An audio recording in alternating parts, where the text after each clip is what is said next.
Écrivain, écrivaine. Le point littéraire. Jean-Jacques Foucault. On connaît les écrivains à travers leurs œuvres, mais connaît-on leur univers? Le point littéraire. Le point littéraire, tous les mercredis de 20h à 21h sur Royal FM. C'est une émission de littérature. Toute la littérature, ici, tous les genres, sous-genres et types d'écriture se rencontrent. Vous aurez droit à plus de découvertes de livres et d'auteurs. Ici, tous les genres littéraires et textes scientifiques se côtoient. Le point littéraire, tous les mercredis de 20h à 21h. Prenez le rendez-vous avec Jean-Jacques Foucault.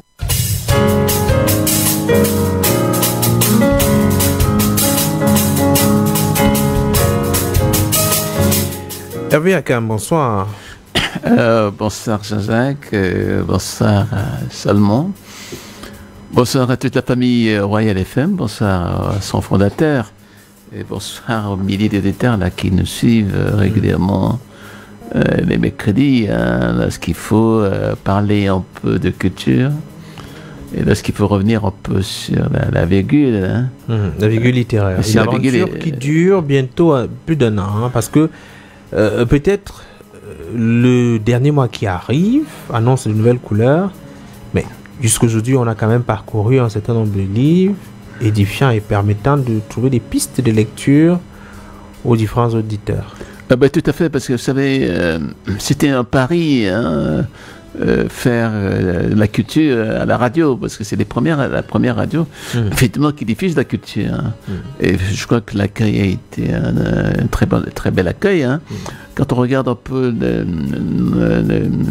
l'engouement suscité par ces livres, par ces thèmes, d'autant plus que les thèmes développés dans ces livres en lien avec tous nos problématiques d'ici. Comment résoudre un peu les problèmes, les ruptures qu'il y a eu en Europe, et comment aussi poursuivre une politique qui sied à notre environnement. Je crois que ça répondait un peu à ces soucis-là. Et je crois que le pari est pour moi un peu réussi, puisque déjà vous avez reçu le prix, et alors, je crois que l'année prochaine, je crois qu'on va encore... ce sera encore plus intéressant parce que ce sera des sujets vraiment plus ancrés dans notre monde. Et aussi, le problème, c'est pas qu'on soulève un peu ces types de problèmes. En réalité, il s'agit aussi de trouver des solutions à ces types de problèmes. C'est ce qu'on appelle parler un peu des géopolitiques. Oui. Parce que vous savez, il faut comprendre la géopolitique quand on comprend l'histoire. Oui. Jamais mettre la charrue avant les bœufs, parce que jamais ici, quand on parle de géopolitique, c'est donc d'abord l'histoire et ensuite la géopolitique. D'abord l'histoire, parce que si vous ne comprenez pas l'histoire, vous ne pouvez pas comprendre la géopolitique, c'est pas possible. C'est donc un préalable. Voilà, c'est le préalable de comprendre l'histoire un peu d'une civilisation. Comment vous allez expliquer les rapports de force dans ce pays si vous n'avez pas le matériau qui est l'histoire. Donc, c'est le travail qu'il faut faire en ce moment. C'est quand on plonge un peu dans la géopolitique, parce qu'on va y aller là pendant l'année 2024, puisqu'il y a des basculements qui auront lieu. Notamment, il y a l'Ukraine, il y a le Maghreb, il y a aussi dans la zone du Hamas d'Israël, puisque jamais Israël n'a... Il y a même le Sahel. Oui, le Sahel, bien entendu, puisque quand on regarde un peu ce qui se passe en Israël aujourd'hui, Israël n'a jamais négocié avec le Hamas, puisqu'ils sont considérés comme des terroristes. Alors pour une fois, on voit que ces gens commencent à négocier pour des otages. Et ça, moi, je crois que c'est quelque chose de très nouveau. Et on va en avoir des tout nouveaux. Alors, je crois que... Les basculements stratégiques. Les basculements stratégiques. Donc, je crois que le public a besoin un peu de voir un peu comment les Africains analysent, bien entendu, à travers des œuvres, des grosses œuvres, des livres ou des réflexions, comment les Africains analysent la géopolitique actuelle, que ce soit au niveau de la guerre, que ce soit au niveau de la dette, parce que la dette, il faudra aussi en discuter, puisque on a des documents sur la dette, et c'était bien de revenir un peu là-dessus. Alors, si on a parlé d'histoire, de géopolitique, de stratégie, vous êtes allé chercher cette fois-ci dans la psychanalyse. Pourquoi ce choix? Parce que est-ce qu'il faut passer carrément au scanner ou bien utiliser la méthode du divan pour pouvoir bien sûr. exorciser tous les mots. Oui, parce que, vous savez, quand les gens parlent un peu de psychanalyse, on pense à Freud. On pense à Lacan, on pense aussi à Jung, qui est un Autrichien qui s'y connaissait, qui ont beaucoup travaillé un peu sur Freud. C'était à l'époque des gens qui avaient des choses à proposer au public, surtout qui venaient d'une région où l'intelligence était assez vive à Vienne. Quand on regarde un peu la plupart des gens qui viennent de cette région-là après le 1870, les Jung, etc., c'est des Autrichiens. Et il y avait un bouillonnement culturel. Et les gens avaient des propositions à faire un peu sur ce nouveau monde qui allait naître après 1870. Ouais. Et là, effectivement, on voit des gens qui commencent à parler de psychanalyse. Et la psychanalyse aujourd'hui, quand on la regarde par rapport à le travail qu'avaient effectué les Freud et Lacan et autres, on voit qu'il y a une très grande différence. Et ceux d'aujourd'hui, par exemple, leur problème, c'est de se situer sur des sujets comme le ressentiment. Qu'est-ce que c'est que le ressentiment? Pourquoi les gens ont des rancœurs? Pourquoi les gens méprisent qui sont, bien entendu, des professeurs titulaires dans les chaînes, au CHU. Vous avez, en France, par exemple, vous avez au CHU une unité qu'on appelle Humanité et Santé. Parce que ça a un lien avec la santé mentale. Oui. Voilà, ce n'est plus vraiment la psychanalyse, la psychanalyse au sens dur du mot, quoi. Oui. C'est un lien avec la santé mentale. D'accord. Alors, le livre, justement, qui nous permet d'en parler aujourd'hui, c'est celui de Cynthia Fleury, Sigi, la mère, guérir du ressentiment et essai. Alors, on se pose des questions, est-ce que finalement, il n'y a pas de ressentiment dans la mesure où on en veut aux autres? Peut-être au regard de ce que la société est plus favorable à certains et pas à d'autres. Oui, en réalité, c'est pourquoi j'ai dessiné un peu la structure, parce que vous savez, ces structures, le ressentiment est structuré dans nos esprits. C'est-à-dire qu'il y a toujours quelqu'un qui pense qu'on lui en veut. Il y a toujours quelqu'un qui pense que les choses ne vont pas comme elles doivent aller. D'une tierce personne. Voilà, d'une tierce personne, parce qu'il y a une tierce personne qui a un regard un peu différent sur la manière dont la vie se fait, la vie se déroule, etc. Donc, il y a, et dans ce cadre-là, vous avez quoi? Vous avez, par exemple, quand on prend, par exemple, le christianisme,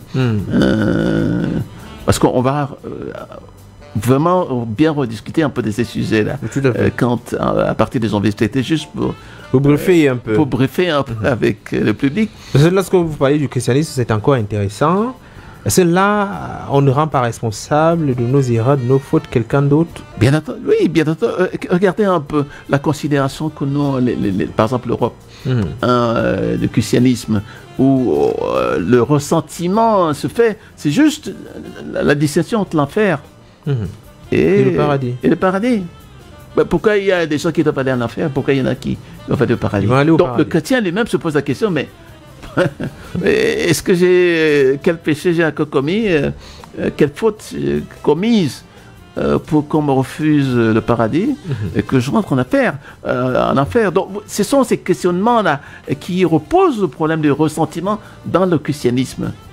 On a là aussi pratiquement la même chose aussi dans la démocratie. Aujourd'hui, la plupart, on a des gens qui ont été élus, enfin nommés à des postes importants de la République ces derniers temps. Alors les gens se posent la question pourquoi eux? Et pourquoi pas les autres? Voilà, et ça crée le ressentiment aussi. Ou bien pourquoi toujours les mêmes? Pourquoi toujours les mêmes? Bien entendu, ça crée des ressentiments, puisque les gens pensent qu'ils ne sont pas égaux devant les nominations. D'ailleurs, on dit que quelqu'un est quelqu'un lorsqu'il a derrière quelqu'un, bien entendu. Voilà. Qui est quelqu'un également. Exactement. Donc voilà des questions qui se posent effectivement au niveau de la démocratie. C'est-à-dire, les gens estiment que ce n'est plus la discrétion du chef d'État, c'est parce que on a ce que se développe peut-être dans le pays. Ici. Pour des sectes, à la limite même.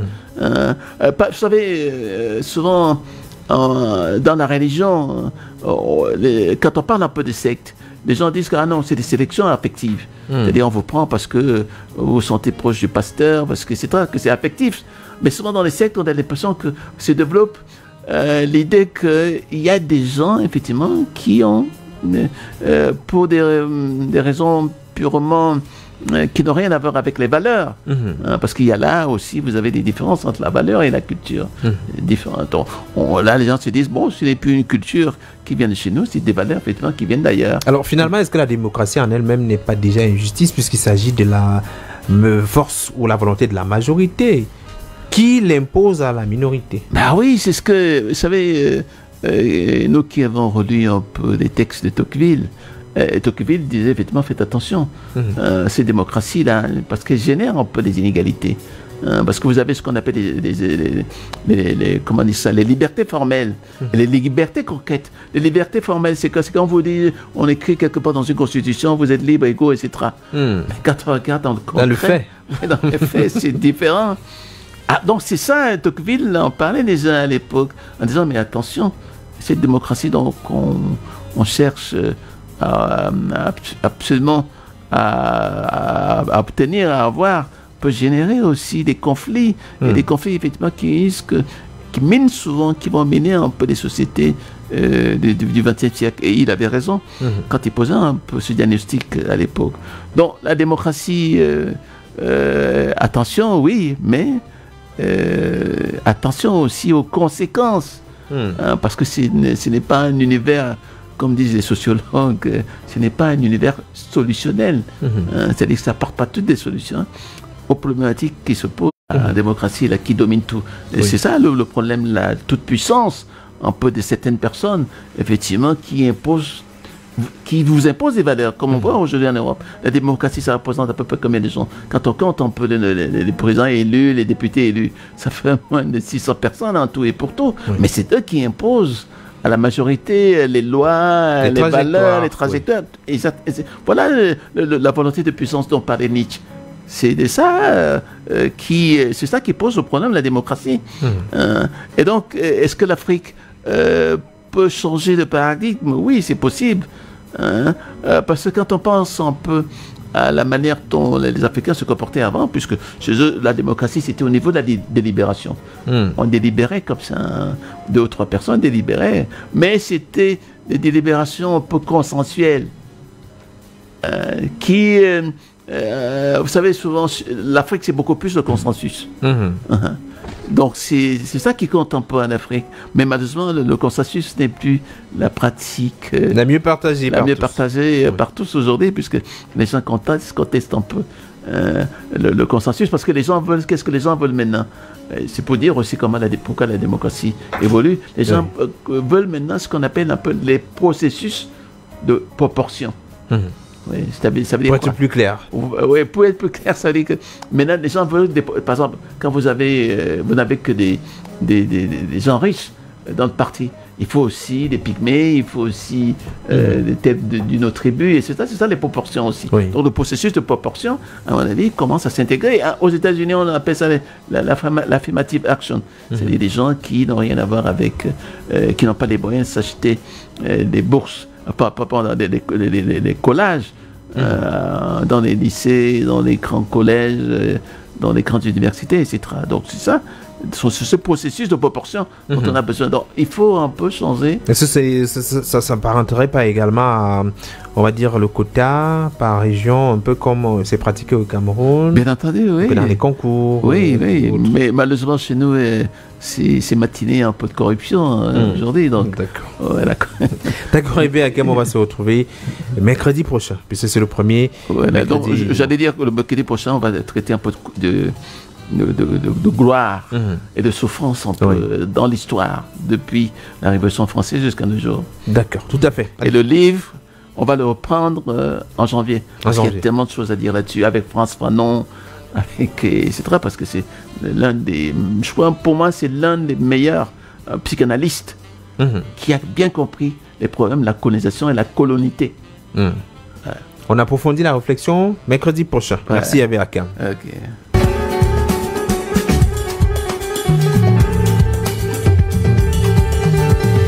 Le point littéraire se referme. Salmo Essana a été à la mise en onde, également au cadrage vidéo. La coordination éditoriale, une affaire Bella Samari. Coordination centrale, Jean-Patient Salam. Supervision générale, le reverend pasteur Bissa Emmanuel.